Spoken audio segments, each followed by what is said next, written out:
Hello, my name is Gladys Herrera Berkowitz, and I'm the Director of Student Engagement Programs. Today I'm going to be talking about the Undergraduate Education Student Mini Grant Program. Okay, the Student Mini Grants. These grants are designed to support up to $1,000 for faculty-mentored undergraduate research. So if you're involved in research with a faculty member, this is a great opportunity for you to bring money into that research project. Faculty on our campus do this throughout all of the disciplines. So this is a great opportunity for you to see that aspect of getting funding. Additionally, by learning how to write for funding, this is a skill set that you will use for many things throughout your career. So this is your starting point. We have two types of grants that we support. One is research grants, and research grants will fund any research-related expenses, including supplies and materials. For students in the sciences, this could be chemicals or supplies that are needed to conduct your research. There are times when students maybe have to rent space for equipment that could be included. In the humanities, perhaps you are in the arts and maybe you need to buy materials for painting, so canvas and paints and things of that sort. That is allowable. Maybe you have in dance, you're choreographing a dance and there's an event that you're putting together, and maybe you need funding to rent space or to get costumes for your performance. So those are all things that would be considered. We also consider research-related travel. For some students, maybe their research is out in the field, so getting to that location. We could fund the rental of vehicles or maybe mileage for your own vehicles. Students that are going to an archive, perhaps you need to go to Santa Barbara to look at special materials at a library there, or you're interviewing someone. We could pay for travel to get there. In some departments, students' research involves getting surveys from community members. And sometimes you need incentives. So we can fund a $5 gift card to fill out a survey. So that's allowable. If you are involving human subjects, we do require that you have at least started the IRB process, and that's something that you can work out with your faculty mentor. The other type of award that we fund is travel grants. And these travel grants are intended to support students presenting their research at national conferences. We really believe that this is an important professional development opportunity. So we want to support you going to a discipline-specific conference where you're meeting with people that are doing work in your similar field. You can learn from them and they can also learn from you. The grant will fund up to $1,000 for registration, airfare, accommodations, food. So these are things that you can include in your proposal. Okay, eligibility to apply for a mini grant.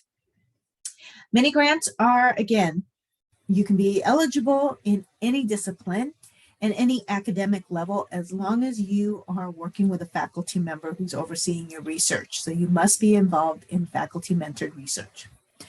Undergraduates, you can be in any discipline, any academic level, and we do require a minimum of a 3.0 GPA. If you are given this award, here are the requirements that we ask of the students. First off, we need a letter of recommendation from your faculty mentor who will attest to your participation in research, your skill sets that you have to accomplish the research you're proposing, and the potential that you have to yield the results that you are discussing in your proposal. We also require you to present at our annual undergraduate research symposium. Research is about discovery, but also about disseminating that information to our community, and the symposium is a perfect venue for this. So every spring quarter, we will ask mini grant recipients to present their work. We also require that you use up all of the funds within the time frame that you're being funded. So for students that apply in May 1st, you are being funded for summer and fall. Students who apply in the fall and our November 1st deadline will be funded for winter and spring projects. So although you have those 2 periods, that's when you have to tell us what you're doing, but you will have the academic year to use up the funds, and that'll be explained in your award letter. Okay, benefits to applying. Why apply for a mini grant? Number one, demonstrate to your faculty member your commitment to research and your proactiveness in looking for funding. As I said earlier, this is a great opportunity for you to develop that skill set to write about your work and convince someone that you have really thought this through. You have a methodology, you have a timeline, you know what the research is going to cost, and if we fund you, you're going to produce results for us to share. You want to develop your writing skills. Mini grants are often the first stepping stone to applying to other opportunities. On our campus, we have a Chancellor's Research Fellowship. There's national awards that are looking at students who are involved in research. So developing your proposal here is a foundation to apply for other things. So learn how to write concisely and provide a narrative for us to really believe in your project and fund you. Also, by applying for a mini grant, you're starting a track record that demonstrates your achievements. A funded proposal should go straight onto your resume. Everybody who applies for opportunities experiences the joy of winning and also the disappointment of not winning. But you should not look at it as a disappointment. You should look at it as a learning experience. So if you're not funded, take the constructive feedback that we provide and resubmit if you are still going to be around the campus and you're still working on this project. This should be a learning opportunity. We have a very committed faculty review committee that spends lots of time providing constructive feedback, highlighting where your weaknesses are so that you can learn from that and again, be encouraged to apply again. All right, let's talk about what does a mini grant application look like and what are we asking for? First off, the application is online. The website is listed on this slide. We will require a 3-page proposal. And we also ask for a GPA verification. This will be your 4th page of your proposal. It should be attached to that document. We also ask for that letter of recommendation from your faculty mentor. And that letter of recommendation should highlight your preparation to take on this project. You know, how long have you been working with this person? What are some special skill sets that you have or that you've demonstrated that convince us that, yes, you can fulfill the things that you're saying you're doing in your proposal. It would be great to have an outline of what your responsibilities are and the commitment to that mentorship where they're going to make sure that you are progressing and you're meeting the timelines that you've submitted in your proposal. One thing to take note of is our system will not request that letter of recommendation until you submit your proposal. So it's really important that you keep in mind what the deadline is and that you allocate enough time for your faculty member to upload that letter. Additionally, you should be communicating with your faculty member well in advance of the deadline so that they can have that letter written and ready to go. It is going to be your responsibility to make sure that your faculty member knows and you guys coordinate as to when that letter is going to be uploaded. Okay, so the components of a research proposal. We require a 250-word abstract where you're giving us a brief summary. You should think of this as a highlight to tell us what is it that we're going to be reading in this 3-page proposal. You know, you should make us excited about wanting to learn more about the work that you're doing in this abstract. Your proposal narrative, again, it's only 3 pages. You're going to provide us an introduction or background. And this is really important to kind of set the tone for what is your research question? Why is it important? What are your goals? What are your qualifications? Then going into and explaining to us, why is this question important and why should we care? That's really critical for setting the tone. Then you're going to go into your methodology, your approach. Tell us, you know, what are you going to be doing to gather materials, to analyze, to evaluate? and to provide the results of all this work that you're putting into this. We also want you to give us a budget and a summary of your timeline. So what are you going to be doing within the time that you're being funded, and what is it going to cost? These are concise sentences that you'll give us in the proposal. There will be another section of the application where we will ask you to itemize your budget, to give us a breakdown of your timeline. What exactly are you doing each quarter to move your research forward? Your proposal will have a conclusion, and you should have references. So show us, again, what work has been already done or what's supporting the work that you are proposing. Final tips. Develop an interesting title. Again, you want to get the reviewers excited about wanting to know more about the project you're proposing. Whenever possible, especially in the sciences, you're highly encouraged to use graphs, tables, or figures to help us follow the work that you're proposing in your grant proposal. You only use one image because you don't want to take up too much space, because again, the goal of this is to explain to us what your work is and how you're going to be conducting it. The other tip is don't use a lot of jargon or technical terms that are not going to be understood from people outside of that field. If you do need to use those, make sure that you explain them and that you make the rest of the proposal easy to follow. Consider your audience. As I mentioned earlier, there's a faculty committee that reviews all of the mini grants. We have 2 people that will review each grant. One person will be from the college that the submission is coming from, but not necessarily your department. So that's why you want to make sure that you don't get too technical. The other person is going to be completely outside of that college. So you want to make sure that if I'm in history, that I'm able to follow the work that you're proposing in biology. This is where consulting with your faculty write a lot of these types of grants. It'll be important for them to help guide you in this process. So the abstract, we're going to provide a couple of tips. Your introduction. This is really important because this is where you show us the importance of your research and convince us as to why is this important and why should we care. Discuss what's already known about your topic. Any previous research, or if there hasn't been, also tell us that you're the person who's coming up with this new information because you haven't found anything out there. This will also help us to understand what you're contributing to the discipline. Walk us through your methods. This could be done really simply. If you anticipate results or you've already gotten some preliminary results, this is also something that should be included in your abstract. And overall, this is giving us a good sense of the significance and the implications of your research. This is a sample abstract, so I'm going to give you a minute or two to read through this and kind of get a sense of what this person is working on.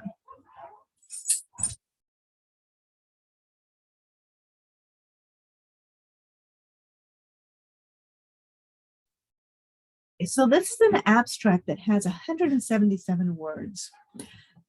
It concisely tells us the problem. The problem is the high cost of electricity. It's really clear here.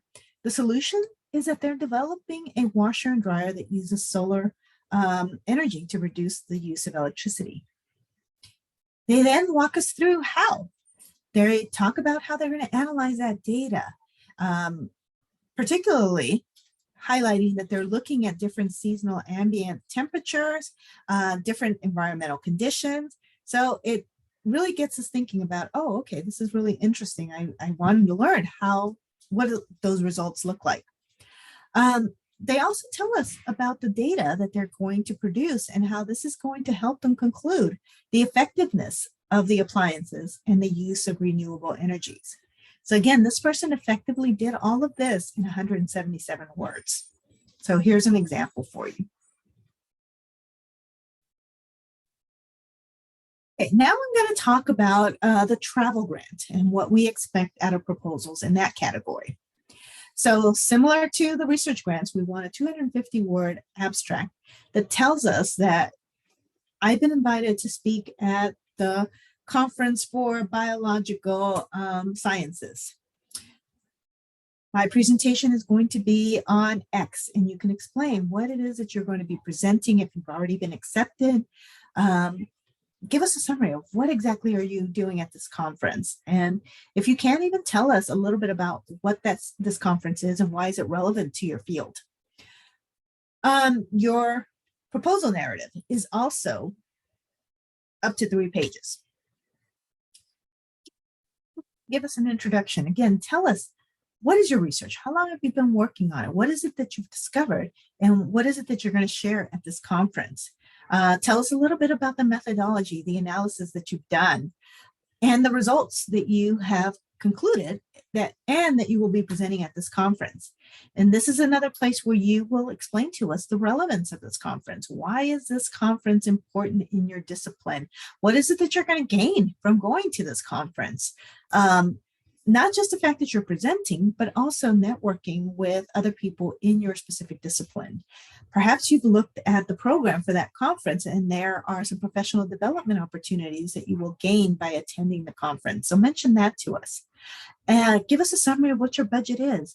You have it to $1,000. So tell us, with this $1,000, I'm going to pay for registration and maybe my airfare to get there, or I'm going to pay for the airfare, or I'm not using airfare, I'm going to drive. So kind of let us know where those expenses are going. And again, tell us, what is the gain of going to this conference? Okay, what cannot be funded by mini grant funding? So you cannot pay yourself a stipend or anyone else to help do pieces of your research. So this really has to go to research-related expenses, like I said, supplies, materials, research-related travel. Funding cannot be used for desktop computers, laptops, tablets. We also will not reimburse for any research that's already taken place. The only exception is for conferences. If a conference took place outside of the timeline when we do calls for mini grants, then you could say, I attended a conference, let's say last month, and write it all out exactly as if though you were planning to attend the conference, show us the expenses and so forth, and then let us know that here's what you're asking for. Fine. Faculty are very busy, so you want to make sure that you don't come with a blank piece of paper and say, okay, I'm going to apply for a mini grant.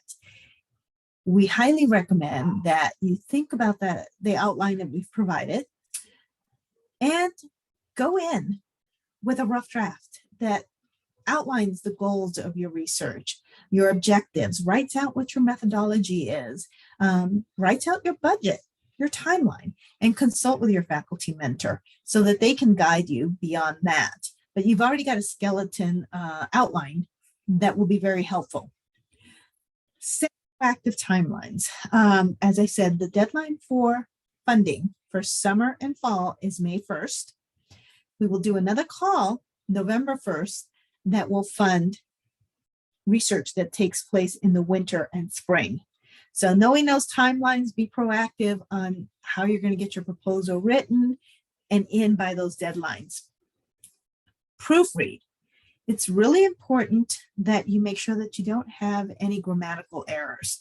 The proposal is a representation of you. So you want to show us that you're detail oriented, that you really care about this submission. Resources around campus to have somebody read over it and give you some guidance. Utilize your research team. In some areas, you might be working with a couple of people. You might have some grad students, postdocs that maybe can help read through your proposal and help guide you. Be clear and concise. 3 pages is not a lot of space, so you want to make sure that you give us all the information and make us excited about your work and wanting us to help fund it. Minimize the jargon. Remember, if you have to use technical terms, define them for us in the beginning so that it's easier to follow through the rest of your proposal. Include a description of your qualifications. Let us know how long you've been working in that lab or what skill sets you have that are going to help you in meeting the goals that are set within your proposal. If you are working alone, talk about how you will set up timelines and that you will be meeting with your faculty to make sure that you're moving your research forward, that you're making connections to gather your data, and explain what you're going to do with your results. And so again, here's a tip. We want you to present it at the symposium. So make sure that that's something that you mention in your proposal. Okay, things not to do. Do not write more than 3 pages for your proposal narrative. We read a lot of proposals, and part of this is showing that you follow directions. Allowable materials that will be accepted beyond the 3 pages are your GPA verification. Again, attach that to the bottom of your proposal. If you're applying for conference funding, travel funding, give us a copy of the letter that confirms that you've been accepted to present. If you are applying at the same time as you're applying to that conference, give us a statement in your proposal that says the submission deadline for this conference is X date. I anticipate that I will hear back from them by this date. If you are selected to be funded, we will require that you give us a copy of that letter of acceptance before the funding is released. Don't request any more funding than what's allowable, so you have up to $1,000. Additionally, don't request just to get to that $1,000. Be realistic about what you really need to move your research forward. That will help. That will help us have more funding to support other students. So again, be realistic about the budget that you need, and don't include things in your itemized budget that you didn't mention in your proposal. So for example, if you are conducting research and you're talking about all these research expenses, but you never mention that you're going to travel to Santa Barbara to pick up materials or to conduct some part of your experiment, and then you have that in your itemized budget, you want to make sure that everything coincides and flows well. Don't write your proposal at the last minute. We can see when students have invested time in writing their proposals, and the more time that you invest in it and you have people give you feedback, the better your proposal is going to be. I talked about funding. I talked about writing support. We have a writing support specialist, Jennifer Kavetsky, in our office, and she can help in reviewing drafts of your proposal. Ideally, you're close to your final drafts. You should have her take a glance and give you some feedback. Here's a link to make an appointment with her. I do encourage you to make an appointment as early as possible so that you secure your spot, even if it's 3 weeks away. You just want to make sure that you have, and this is also a good way to set a timeline for yourself, that you have to have this rough draft ready so that you can go and talk to Jennifer. I can answer questions generally, but I won't be able to look at your proposal and give you feedback because I am part of the selection committee, but I'm here to answer any questions you may have. Now I'm going to quickly walk through the application process. The first page is all information about you. This is fairly simple. The next section is about your faculty mentor. Make sure, again, that you meet with your faculty member and that they've reviewed your proposal, particularly the final version, before you submit it to us. Remind the faculty mentor of the application deadline and make sure that that person has your letter ready and can upload it. You don't want to be in a predicament where this faculty member is out of town on the day that the letter recommendation is due. So making sure that you guys are communicating and that you submit in time for that person to be able to upload your recommendation. As a reminder, the faculty will not receive that request for the letter recommendation until you submit your proposal. So keep that in mind in how much time you're giving them to upload their letter. The abstract and proposal narrative. Again, you have a section where you're going to submit your abstract, so that's not counted in your 3-page proposal. When you upload your proposal, make sure it should be in a Word document, 3 pages maximum. Make sure that the document does not exceed 2 megabytes. Sometimes when students put images in their document, that might be an issue. Travel grants. Make sure that you include the conference acceptance letter. And if you've not been accepted, that you indicate that somewhere in your proposal when you expect to hear back from the conference organizers. Okay, your timeline. This is the area where you're going to break down what you will be doing quarter by quarter.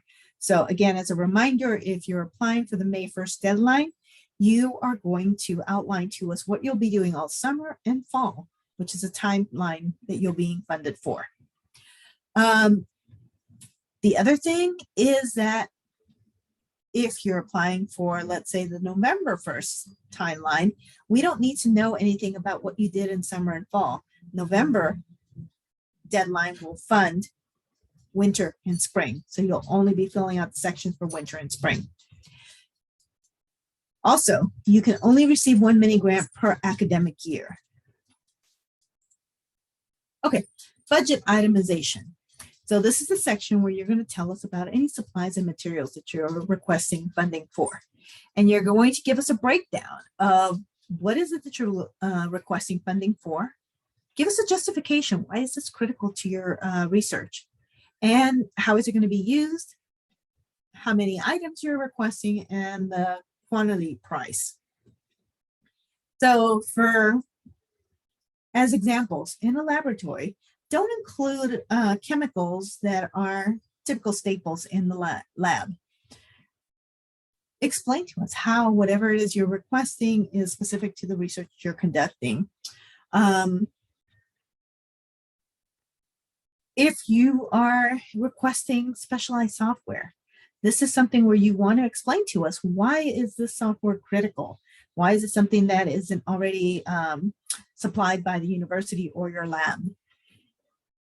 Make sure that you include any tax and shipping costs that may change the price that you're putting on here. When calculating mileage, make sure that you're using the approved IRS mileage compensation. You can Google this, or most ideally, you should work with your faculty mentor's budget person. This is the person that helps them with their grants and can help you to think about any other expenses that maybe could be included in here that you haven't thought about. And again, helping you to calculate how you do the mileage, or if you're renting a vehicle, what's allowable within the university rules. Okay, for travel. This is the section where if you're conducting research, as I mentioned earlier, maybe you're going to Santa Barbara to do field work. So if you're going to drive, this is where you would put the mileage and tell us why you need to drive there to do this work, and the dollar amount. This is where if you were flying there, you would tell us what it costs to do those flights. This is also the section that if you're asking for travel to a conference, you would break down the cost of the airfare, the cost of hotel stays. So again, itemizing that and working with your faculty and your budget person would be very helpful to you. The last thing I want to say about this section is prioritize your expenses. So put in what's most critical for your research. There are occasions where maybe we have so many applicants that if we can reduce some funding for some people, we might be able to fund more students. So if we know exactly what is the most critical, we can make sure that we have at least that covered, if not the full amount.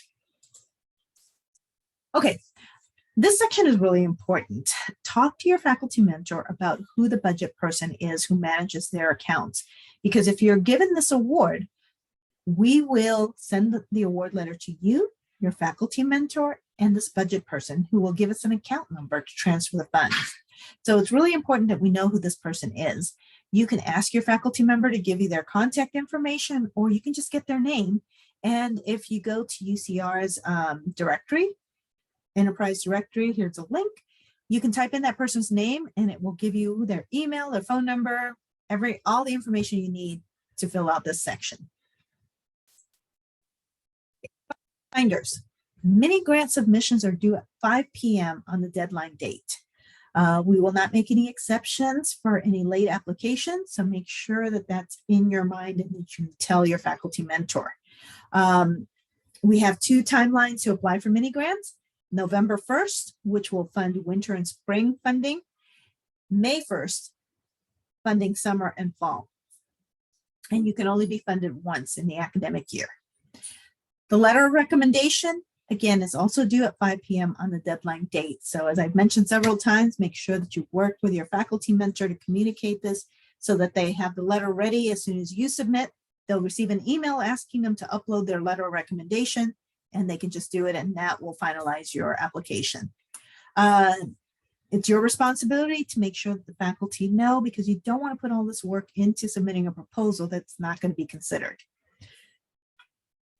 Failure to meet these deadlines will result in your proposal being disqualified. We won't even consider it if we don't have that letter of recommendation or any components that I've explained in this presentation. Here are some resources to help you in getting started on writing your proposal. And additionally, as I mentioned, we have Jennifer Kubetsky in our office who will provide writing support. But again, make your appointments early, be proactive. My contact information is listed here. If you have questions, feel free to send an email. This is the link to the Research Mini Grants webpage that will also outline all of the requirements that I just went through. And this is also the place where you will find a link to the application. So thank you for listening to this presentation. I look forward to seeing your applications. Thank you very much.